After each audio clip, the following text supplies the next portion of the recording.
Hello, and welcome everyone to this space. We're going to leave a couple of minutes to let other participants and attendees to connect. And in 2 minutes at 9:05 precisely, we will begin. For those who are already signing in, remember that you have the interpretation available. You can hear this event in Portuguese or English, as well as in Spanish.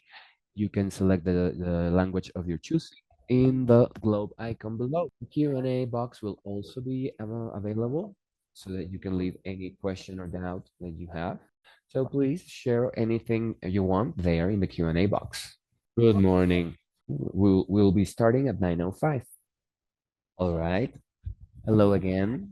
Welcome to this virtual session titled Links Between Tax Justice, Care, and Climate Justice. I'm Clelia Guerrero. I'm part of Latin and therefore as well within the Tax Justice Network for Latin America and the Caribbean, the two organizations leading this event. I will be your moderator today during this session that is held within the Global Action Days for Tax Justice in Empowering Gender Equality, led by the Global Alliance for Tax Justice.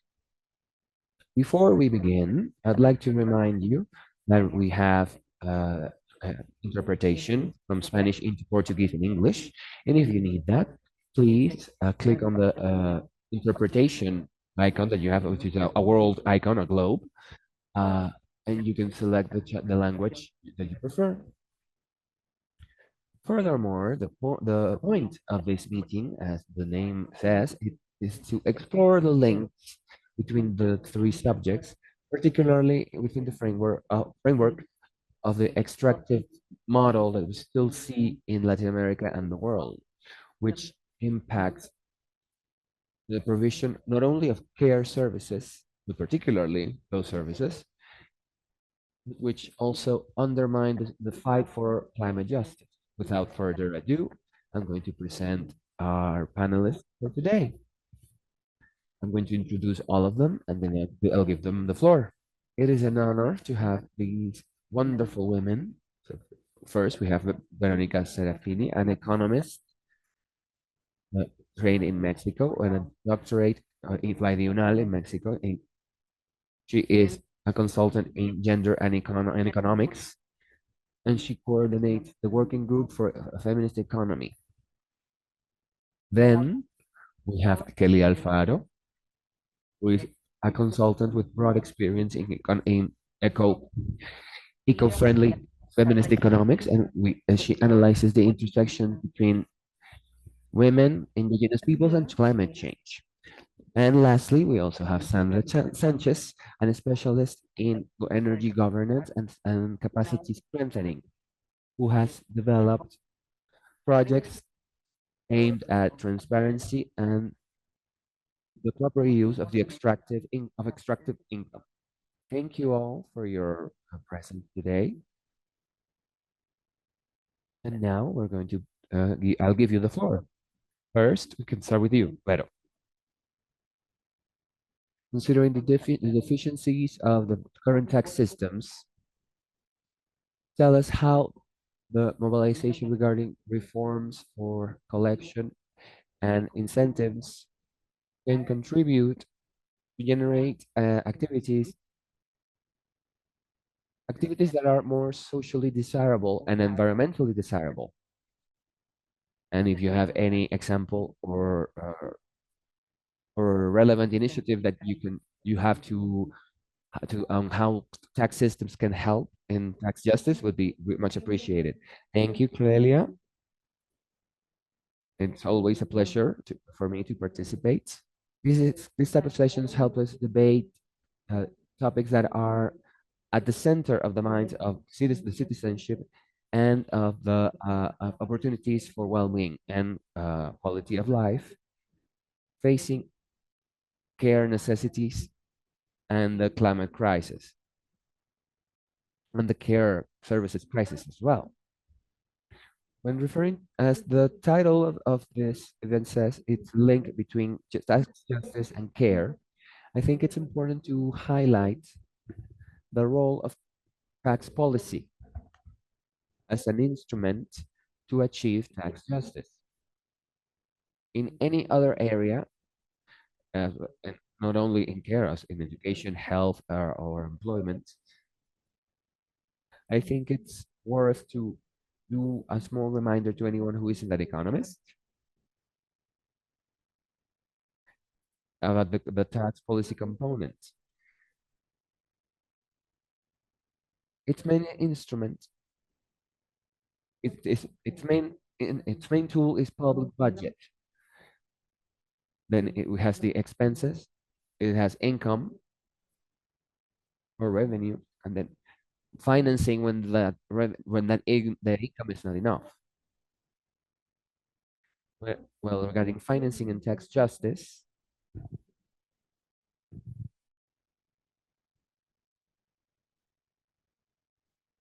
mainly we need to focus on tax policy because the tax policy is what allows us to finance. How do we do for the system for the same system that receives the income to redistribute it fairly? I cannot hear the speaker well. Um,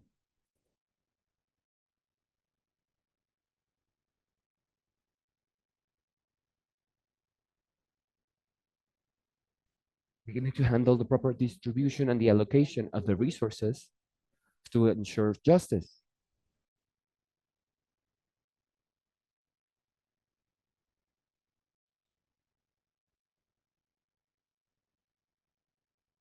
So we need to have better labor opportunities, but also to have better and well remunerated work, as well as for domestic workers, which are the sector with the least income, the most informal,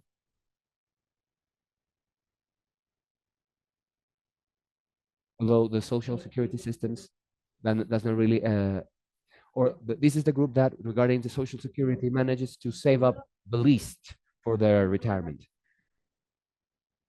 And this is the great debate that we have, how to use the income from tax revenue to properly and to see how to implement them for care policies. How do we do to help these more vulnerable sectors? On the other hand, we have other policies that generate expenses and they need to be financed as well. And there we also have to ask, how do we finance fairly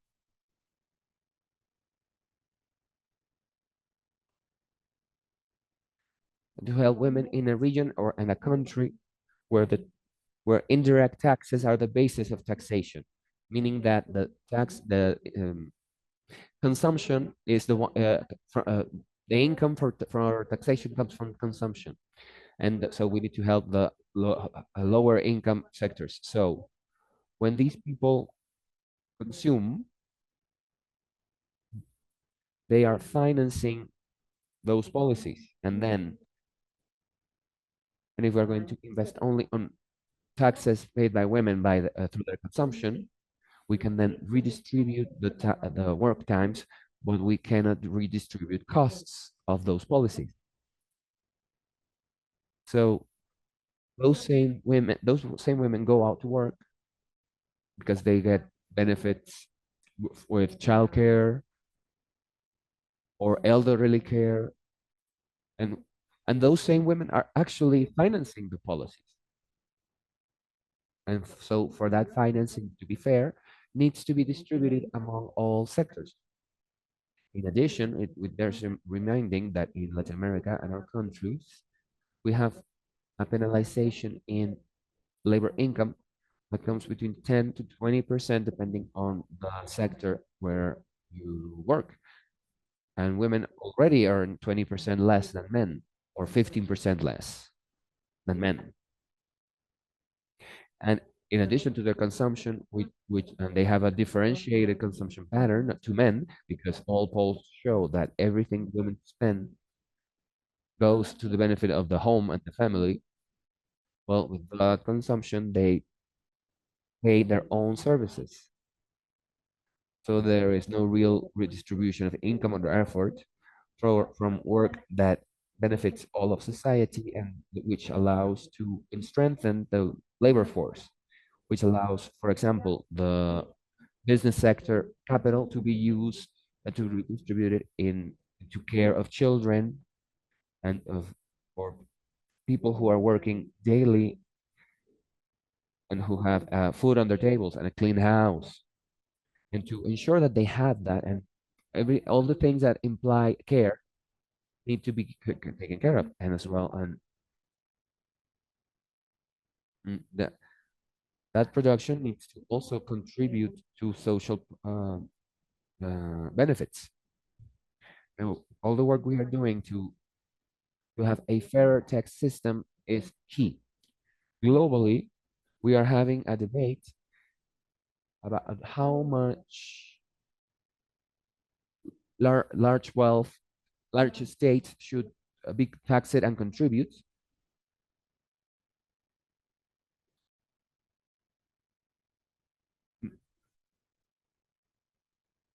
in order to reduce the tax, the wealth gap in our countries. And who tax exonerations benefit in our countries? Because some of these exonerations will benefit the companies or the largest income sectors. And there we have a loss of resources that could instead be used to to finance better care systems. How do we eliminate tax havens, which make larger income sectors to hide their wealth in those countries or havens? And we have that social workers and women pay all the taxes that they have to pay because they don't have the option of just hiding away their income,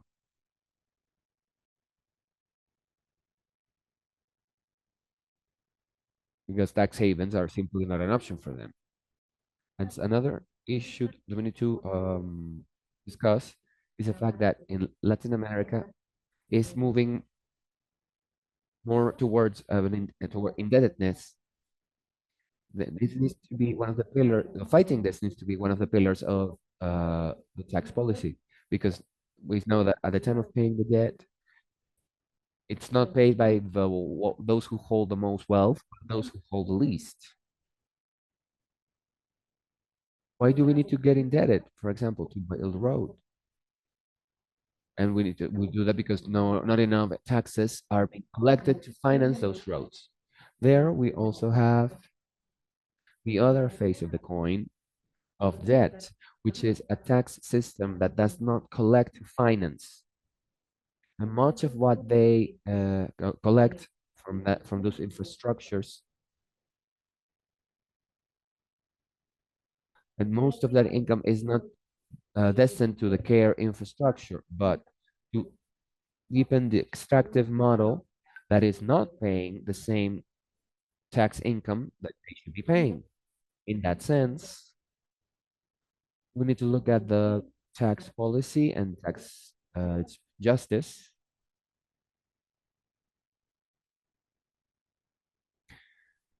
as a system that as a working system.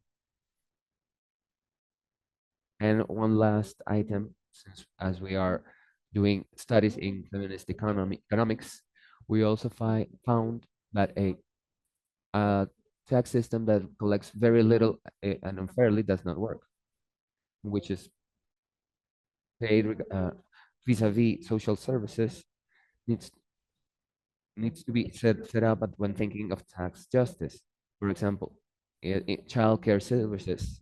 So we need to get indebted to finance those services, or people who fall ill, and if they're in a system in a country that does not have a good healthcare system, then that is the people will become indebted to acquire health services that are which are a right and which should be covered. I think it's important to look at tax justice so and to see all tax justice aspects, both from the side of expenses as from financing. And I will wrap it up there. Thank you for the time. Thank you, Ibero. And if indeed, something that I always mention in these conversations, which seems very simple, but it's actually very hard to put into practice, is coherence. Public policy in general, as there are so many hands in the pot, so to speak, there's so many changes in government and so on.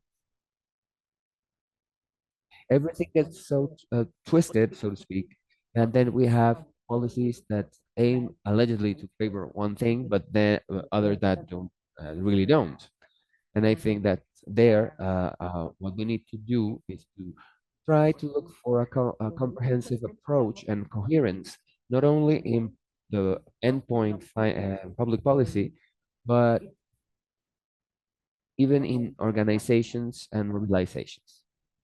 Well, and now I'm now giving the floor to Kelly Alfaro.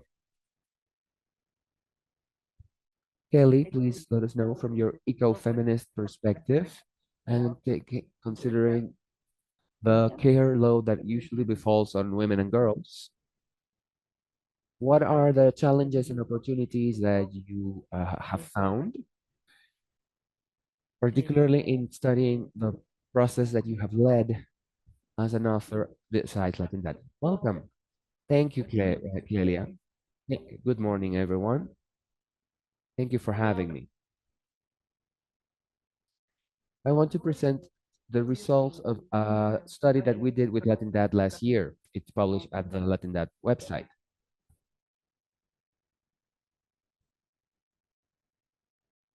And I'm going to link this with care and climate change and tax justice. So this is the document, Sustaining Life, Feminist Economy, Ecofeminism, and Climate Change. What are the proposals of ecofeminism to promote a fair and inclusive transitions? In that sense, the main or the basic question is, what sustains life, particularly in practical and accounting terms? I am an economist, so we need to have some hard data, and that are not really visibilized but can be counted because it's work, it's use of time. So what that, and we use the SOS in Spanish as a call, as an urgency calling, because whenever we look at the data of what sustaining life entails, what does that mean? Taking care of ourselves as people, of rights and the care of babies and children, of even as we are newborns, and also in the entire trajectory of our lives. So in recognizing that we are interdependent, knowing that we have to care of mom and the network of women and mothers that also help in the time. It's the network of society, as Veronica mentioned. If we're going to work, where are we going to leave the kids while work, and the use of our time. And something that is important when analyzing the use of time, it's that it is exclusive. We cannot be in two different places at once. So, for example, if we come to this session, we cannot be at a work meeting. So the use of time is exclusive. And if we're going to take care of it, we're not going to use it to work, for example. So if we have to have full, proper care of children and babies, uh, uh, of babies, children, youth, and elderly, or people with healthcare issues, the use of our time has to be exclusive because we need to dedicate time to the thing we're actually doing. So regarding the topic of who is actually taking care of people, regarding the children and the elderly, we need to see how the territory conditions the use of time. So for example, what are the conditions that of having actually clean water to drink or not having it? So if we have no quality or continuity of the service, for example, in our house. So who are the people who take care of picking up the water? If we have someone, a woman who just gave birth, so regarding maternal mortality is also linked to water quality issues as well. Water continuity. Who is going to collect the water for cooking and cleaning, and how the territory itself is going to condition the use of time. Who are the people who attend school in the countryside, or at what age children or the girls in particular stop going to school? How this conditions the opportunities and possibilities of the use of their time. It is also key in deciding what to do or not to do, which also covers the gaps, the access to energy or to food. And this is the context of climate change. So we have the people, the economic activities related to them, and the topics regarding sustaining water and energy, and how this becomes more complex in a climate change context. And that's why we speak about tax justice and care. And that's why talking about tax justice needs to be analyzed in depth. How does this impact the lives and dignity of people? Not everyone lives the same, so we have differences, for example, for indigenous people regarding access to resources in nature and access to water. And the main source of water for human consumption in the Amazon, because we are an Amazonian region, are primary sources, meaning lakes, lagoons, and so on. That is the main source of water.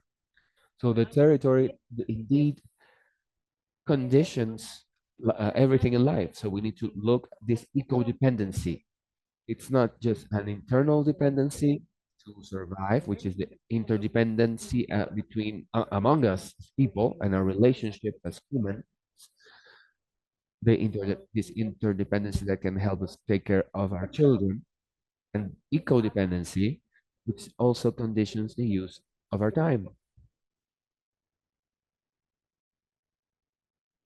Regarding this question of ecofeminism, of intersecting this feminist economy and political ecology, what sustains life and what consumes people's time, and how does territory affect life itself, and the different types of violence that occur. And this is all rendering even more complex due to climate change. That's why tax justice is important. So here we have a few important data regarding the increasing of production, despite the fact of greenhouse gases. These are the three dimensions that we're going to use as development paradigms, which are the economic dimension in this interdependency, and the social dimension and the environmental dimension.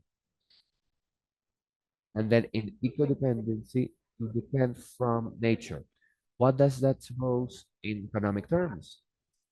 So yesterday there was another oil spill in the Peruvian Amazon, and that it supposes damage to the consumption for families who need the water or who fish there, and economic terms for sales and for consumption of the families, which suppose social dimension issues, and how this environmental issue also conditions the use of our time and our economic activities and social activities, and how it affects the territory. In that sense, something that is very important to mention is that the conditions or dimensions of inequality also condition the multidimensional vulnerability regarding climate change. There is an intersection between gender and rural issues, where you are in more or less risk when you're under climate change circumstances. Something that I wanted to mention is that the poorest populations, in monetary terms, who depend more from nature, face higher risks Their life means are more dependent on nature. They have high risk of living environmentally exposed areas, and they possess lesser resources to recover. So in this sense of interdependency and ecodependency, so we see here this evaluation of non-remunerated work of homework of homes work regarding GDP. So for example, in Mexico, we see it's 22% in women and 7.4% in men. This valuation. So you see how such an important area is not taken care, not included in budget and or public policy counts. They're very disaggregated. They're not included in a public policy at an entirely territorial level. Here we have the average week hours dedicated to home care in average. We have women versus men. We see that women are always far above the average, and how women are perform these roles due to gender roles, and how ICLAC calls them structural nodes for sustainable development of the region.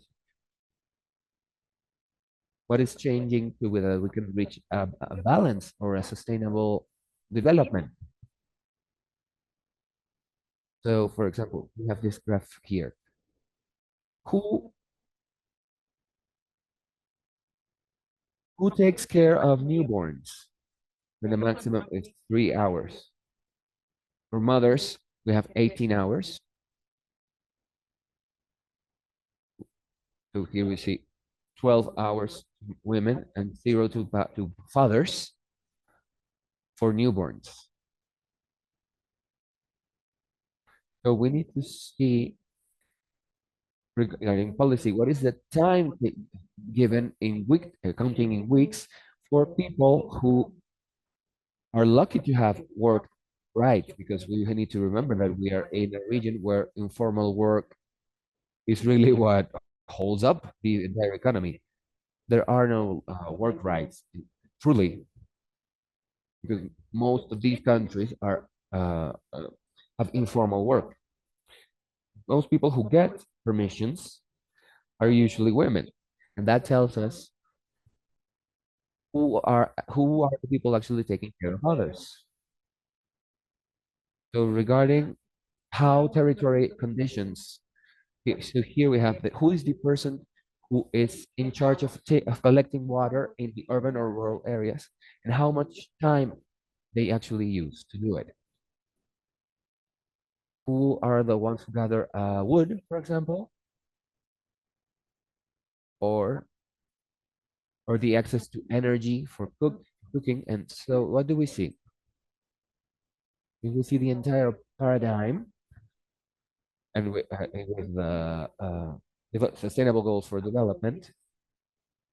We see that the 17 goals are included, but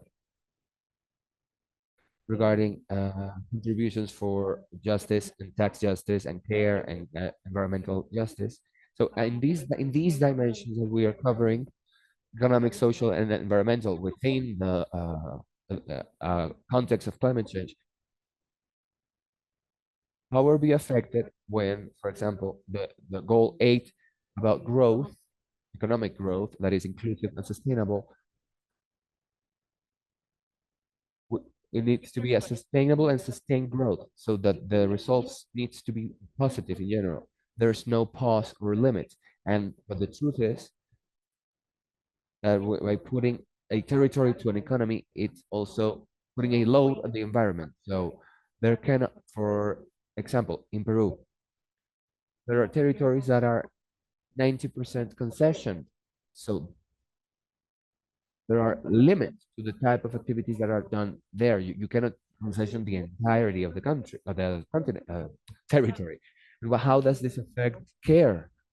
How is society included in the social care and the environmental dimension as well? and how can everything be truly sustainable? In that sense, so we have a roadmap with structural nodes of the gender agenda, and it's based on the sex division of work. Who are carrying the most regarding non-remunerated work, and the use of time, and how limited it is. In that sense, there are four structural knots that are also related to culture in our region and our gender roles. Here we have the relationship with the environmental area, for example. So the topic of who decides how resources are used. So here we have the issue of land ownership, particularly particularly in a region, women are not usually the owners of land. However, they have a lot of presence, but they are not the owners. So there is a large concentration of power and hierarchy that does not count women in. The cultural patterns, which is also important, as well as violence in our region, and social economic inequality, which is also a structural gap to the access to education. So we will need to think about our relationship at the family, at the core of the family, as well as in the work area and in the social, and how all of it affects in the territory. So regarding feminist economics and proposals to take care of the environment, something that is also, oh, I'm sorry. We have the iceberg model, which I can show you, which was created in 1999, which is what do we see in the economic system? What is an important contribution by the feminist economy? What is the contribution of remunerated work? The logic that those people who are lucky enough to have a working contract, the informal, there is an invisible economy outside the GDP for the informal economy, but it still supports visible economy. So we cannot create economy and in eroded territory. And what happens with this type of economy? Subsistence country work, where people are paid very little in relation to their work and with all all that care work entails, and how do we create a healthy work environment that properly relates to the productive activity. So we have this invisible economy that supports the rest of the visible economy. And something important that I mentioned, that I included, and something that is very interesting from feminist and political economy, is a division of what, how do we cover our consumption needs and our customs and our habits. And oh, I have 2 minutes. Something that is important to mention, the more granular, is the use value, and the moments where these needs arise, remunerated work and non-remunerated work, and the contribution from natural resources. So we have the different types of economies as you see below. So we have families who cover their needs by raising small cattle, remunerated, as well as remunerated work. And something that is transversal to all of them is care. For each of these areas, and for in all our needs, they all include use of time for care work. That is not visible. So in that sense,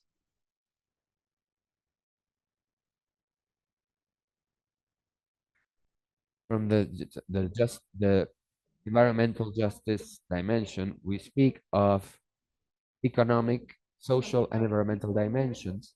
And what we see from from the sustainable development's logic is the development of two capitals: social, human, and economic.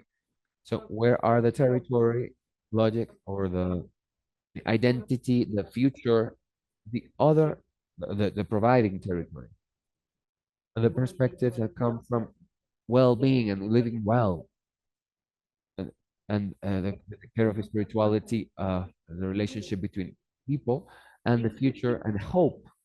Taking so here we have the intersection of ecologic economy. So there's a lot of value in this idea of needs that go beyond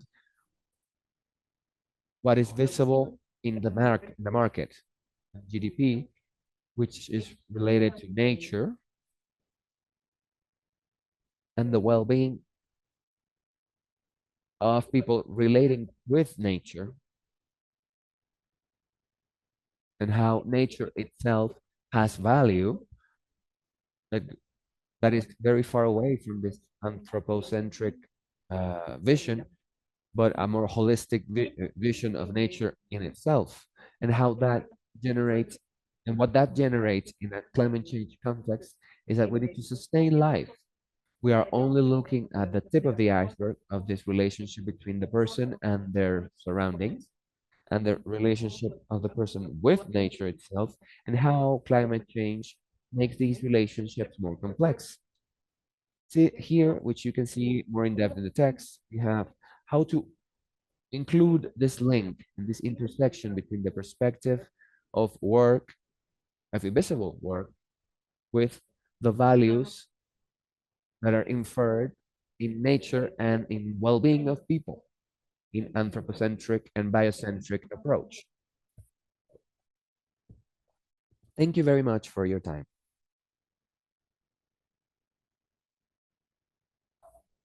Thank you, Kelly. I think we have a few reactions and questions from some of our participants for your proposals. However, we are going to leave the questions to our until after Sandra's presentation. So Sandra has participated in a research process with Latindad, and her study is based primarily in in the linking women in lithium extraction. Sandra, you have the floor. Thank you, Clelia. Thank you all. Good morning. I'm glad to be participating. Thanks for letting that. As you said, we organized an event last year analyzing the impact of women and communities regarding lithium extraction. I'm going to do a brief presentation. Let me know if you can see it. Yes, we can see it. What was the idea of this entire document? We wanted to see the potential effect of lithium extraction in the communities, including women, in areas where such projects are being carried out. And we have the lithium triangle: Argentina, Bolivia, and Chile. And we saw lithium as this new summit that we need to cross toward energy transition, because it is a mineral that is currently allowing the generation of batteries to store alternative energy, as well as electric vehicles.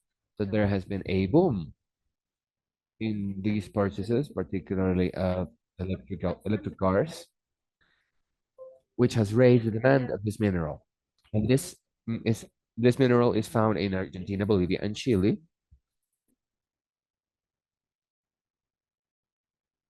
And the areas where where the lithium is operated is very low cost, and the areas with brine are very lucrative, and so the states themselves have wanted to enter this extraction model. So we see in the region saw the operation of hydrocarbons, mining, and now there's this new bet for getting economic resources via royalties and income tax. So this is what governments want because they company will come and put all the money, and then the government will have income through royalty, income tax, and other fiscal policies that each of these countries have developed. However, we have seen that the model applied did not work. The idea was to go from non-renewable resources to generating a sustainable economy in furtherance of developing the countries after using hydrocarbons and mining. And we see that we are still in the same. It's not sustainable, it's not replaceable. We haven't really have had a productive diversification. Now we have this new challenge of lithium, and it is under a green seal or mask. And we see this more in the United States, Europe, and China, who are very in advance in changing their cars to electric cars. However, what we don't want is to have exhausting the economy in the areas where these resources come from, and to have a disproportionately negative impact on the environment in these areas. So we want to have traceability, that the environmental impact is reduced, particularly regarding lithium, and to have an equitable distribution of the resources generated, and to ensure social justice, which are the implications of the extraction of non-renewable resources with a green seal. However, even though these are requirements imposed by northern countries, we still don't this type of policies have not been implemented in our region. So to relate this study with tax justice, celebrating this global days of action for women, we focused on 4 points that are important for this new extractive bet, which are the economic impact. How is the income generated with lithium distributed? Is there a gender approach? We also have labor conditions. We see if the extractive industry creates the possibility of qualified work for women, and what are the gaps. Regarding environmental and social impact, we know that lithium extraction requires large amounts of water, which has a great impact, direct impact of local communities, and more particularly women, who are usually taking care of the family, and they are usually, in charge of putting food on the table and with water every day. And lastly, we have the tax policies. What taxes are being generated by the lithium industry, and how are they destined to gender equity and sustainable development? Because if we're going to generate work, then women will have more opportunities if we have programs such as this. So in the first analysis that we did about extractive projects, hydrocarbons and mining, we have some evidence of how they have occurred.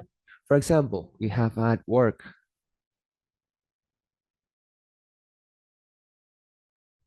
here in Bolivia, in Palos Blancos, an oil field called Margarita. It has been in operation for 15 years. And what would women tell us in all the interviews and all the works and workshops that we have held? They told us that, in effect, at the beginning, there was a lot of work when the industry took off and the company came in and built the plants. But that work was more for men. It was preeminently for males. Both qualified and unqualified work was for men. For women, the work opportunities were eventual and non-qualified. There was also a high demand period for services in communities because because women were working. So there was need for food and restaurants and housing, and then women were able to generate income from that industry. However, after the construction phase, which is very intensive, labor intensive, and which generates an economic impact, the company then goes to a different stage where they don't need that much personnel. And so they manifested that this boom from companies is only surface level, that no, it hasn't been really gelled. It, they really don't move into a low um, labor force point. Regarding the environment, they expressed that there was indeed water contamination, and that illness due to cancer had substantially increased when in comparison when the industry wasn't there. It's just like with mining. Mercury contamination is a very big problem. However, and there were policies that were put in place, but nothing has been crystallized. Damages that need to be reduced. Regarding health, they also said there was an increase in cancer patients among the community due to the arrival of these companies. There was commercial sexual activity with even more STIs, more single mothers, and child abandonment due to the so-called old fathers. These are some of the results in health from the entry of these industries.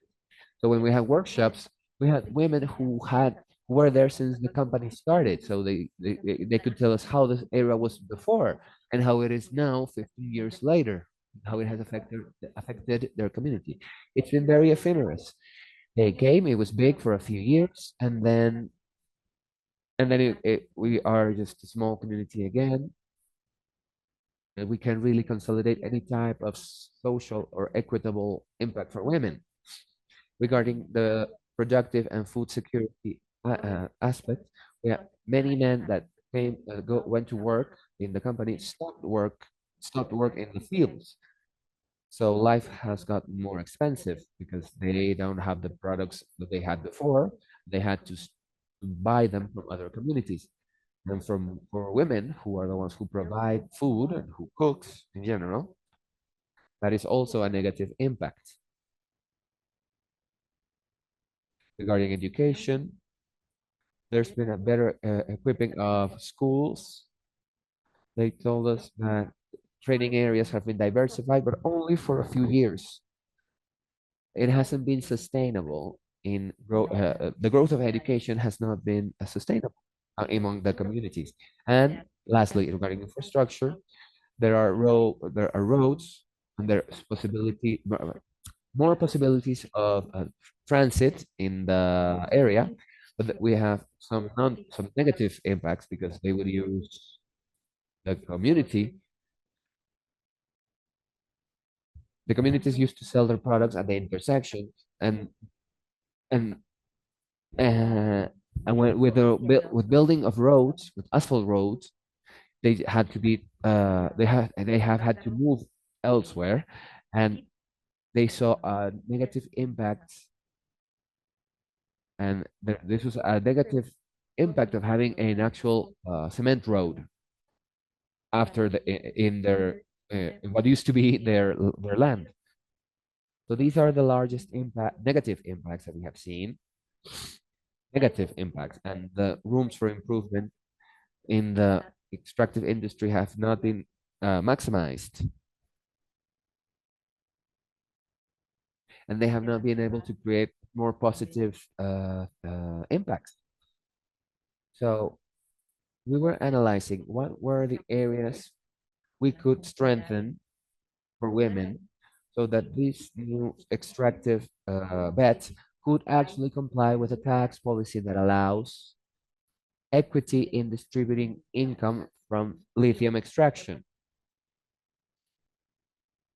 to see how we can take care of the environment so that the presence of this industry does not create illnesses, how we can provide women work, how they can become integrated to the company in a formal capacity with social benefits, how we can have care generation so that the women can work and not just stay home. And so we identified four main areas that need to be strengthened to bolster women in the communities, to maximize opportunities. So here we have social license, which is a document in the extractive industry where the community allows the company to work in their territory. And this social license is sustained throughout the years. We're talking about projects with 10, 15, 20, or 30 years of duration. And the social license needs to be sustained during all the time that it lasts. How does this social license come about? Through policies that are generated in the between the state, the community, and the company. In this case, what we thought is that first they need to know about the about Convention 169 of the ILO of the previous free and informed consultation. And then we need to design policies to generate productive linkages to provide more potential to the work that that and which can come from women themselves, and they need to be adopted by the company, and they need to have a push from the state for them to occur. We also need to ensure that agreements with the state and the company are put in practice, that they're not just a signature on a paper, but that they are actually implemented and they can have follow up and be properly implemented. Environment.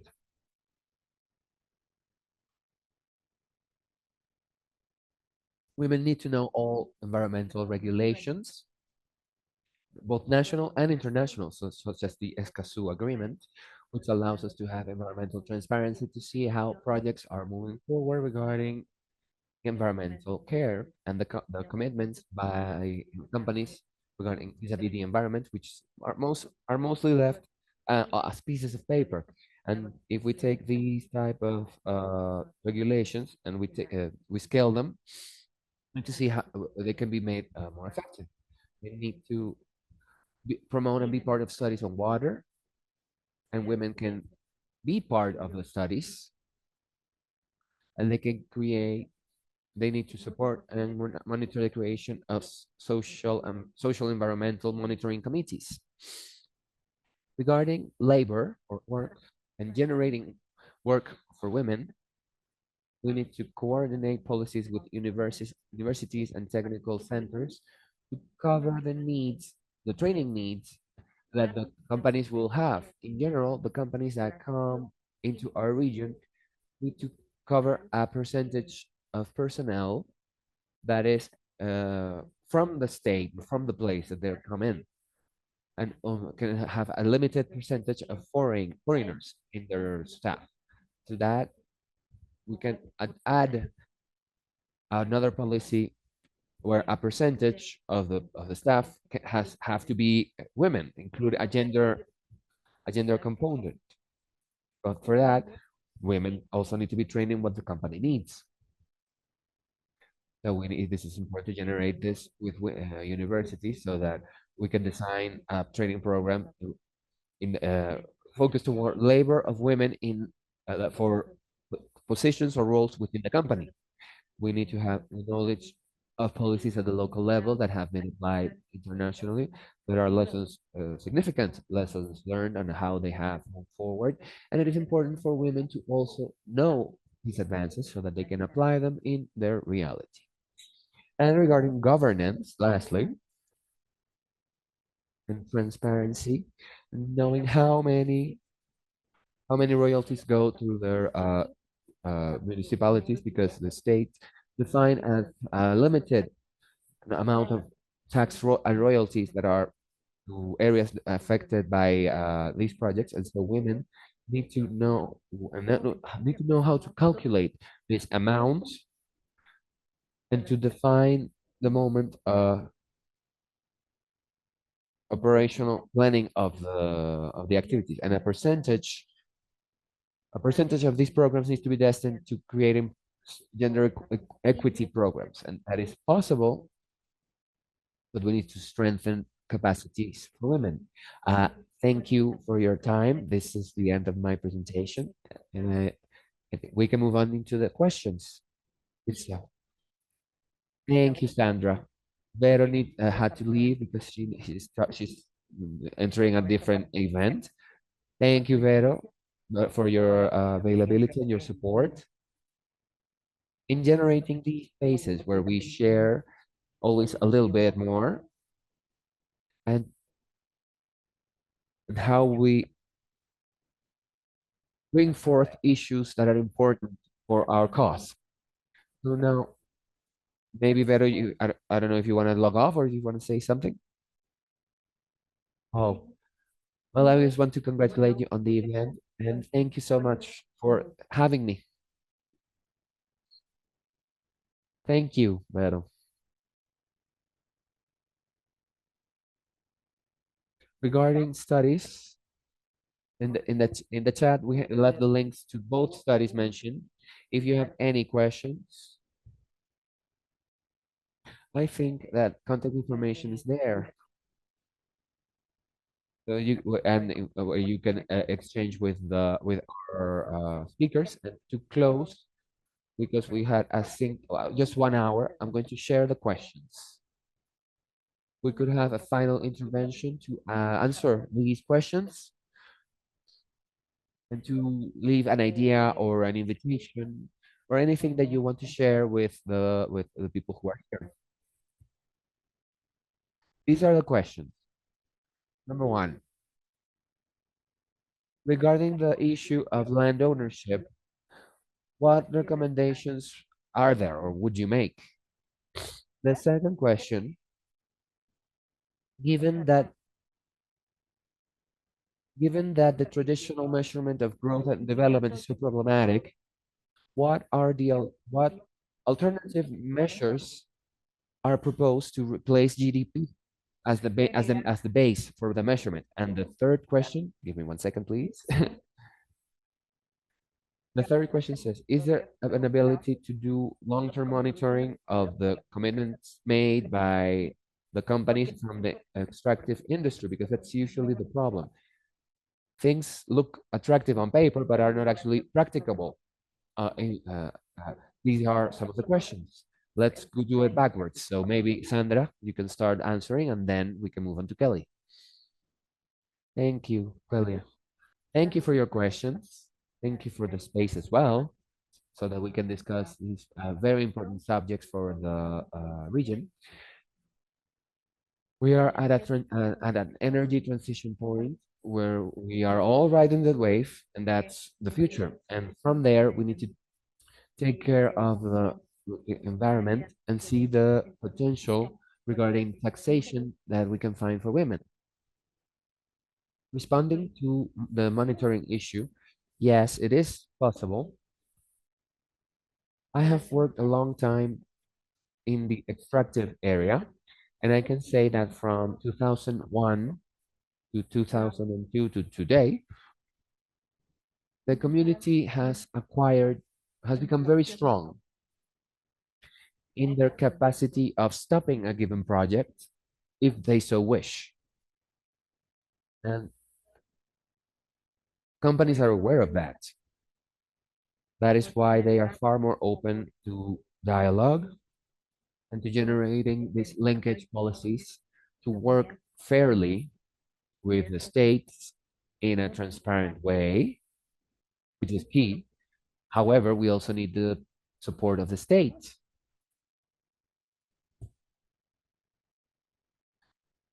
The way I see it and how we can take this in a more practicable way is from organization at the community level to be organized, then to request meetings both with the state and with companies to generate these policies.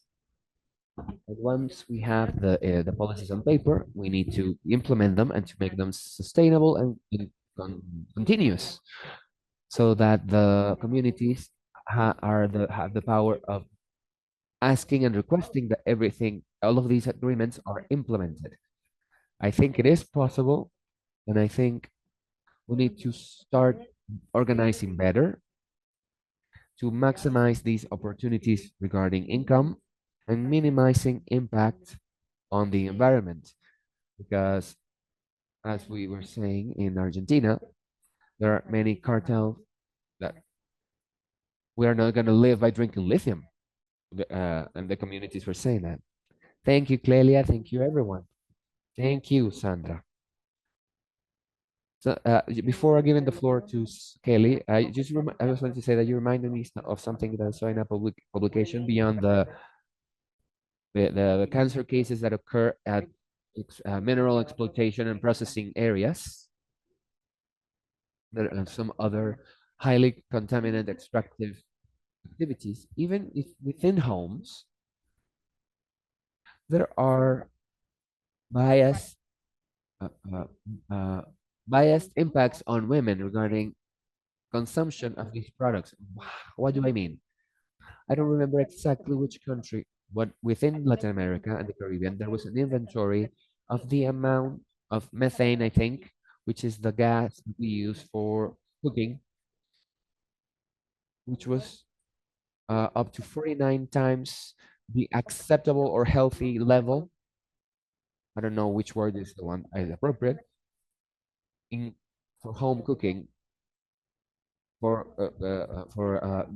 gas-based stoves, because maybe they are not properly connected and there are leaks, or the stoves are not in proper conditions, and so the ones who receive that level of contamination are usually women. That's not It's not about just production and exploitation, but also in consumption. I just wanted to make that addenda.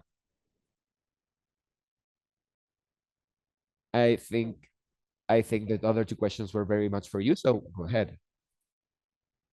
I wanted to um I wanted to use this diagram to respond, to answer first to the second question first.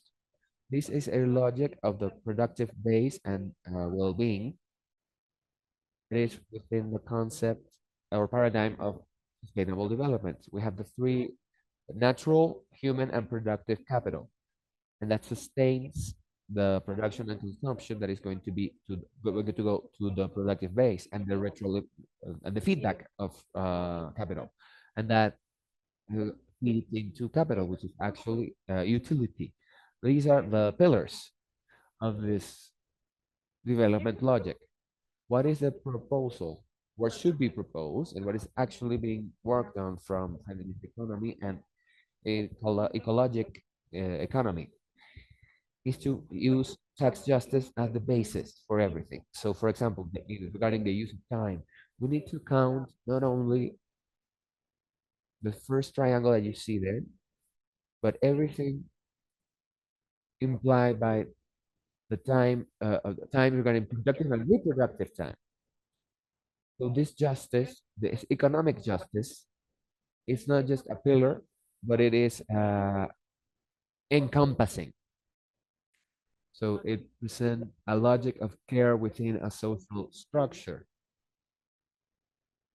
As Sandra mentioned, in the labor area, and how I'm going to include the use of time and spaces for care, and to favor the economic dimension as a care logic. And this economic and social dimension framed within a climate justice context.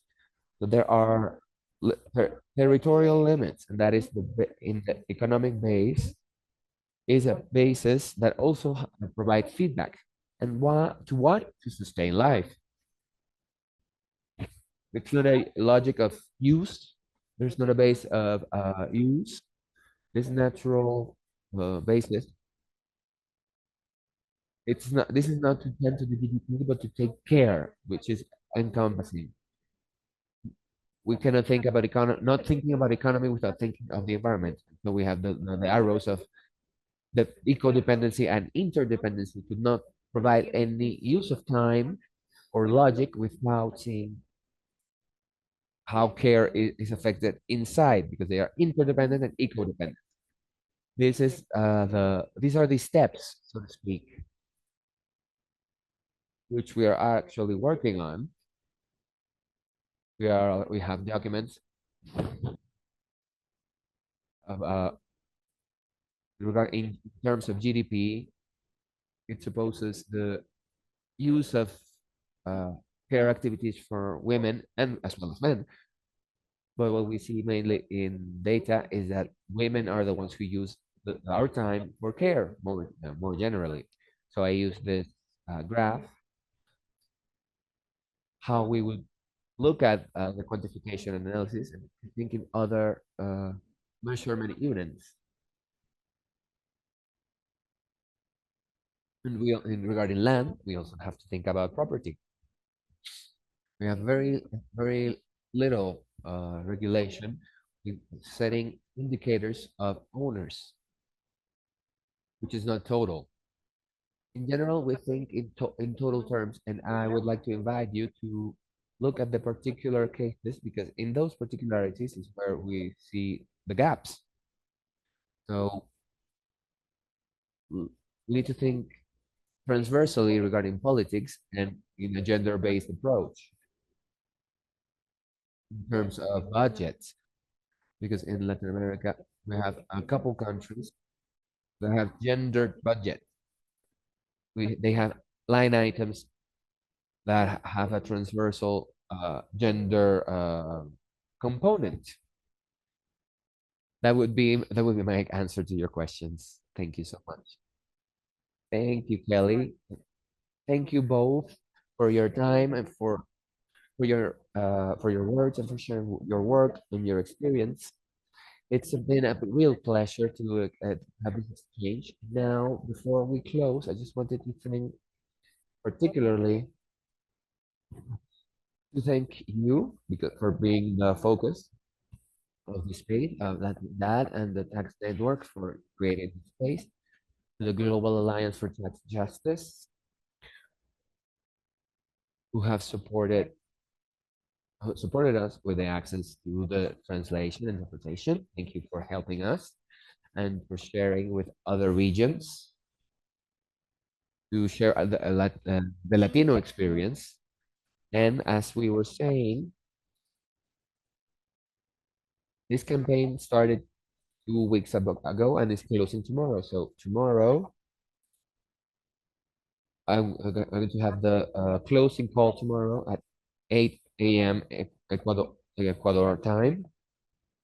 We will have people participating from other regions, and it will be good to have participants. And I think with without further ado, I hope this was an enriching and inspiring conversation.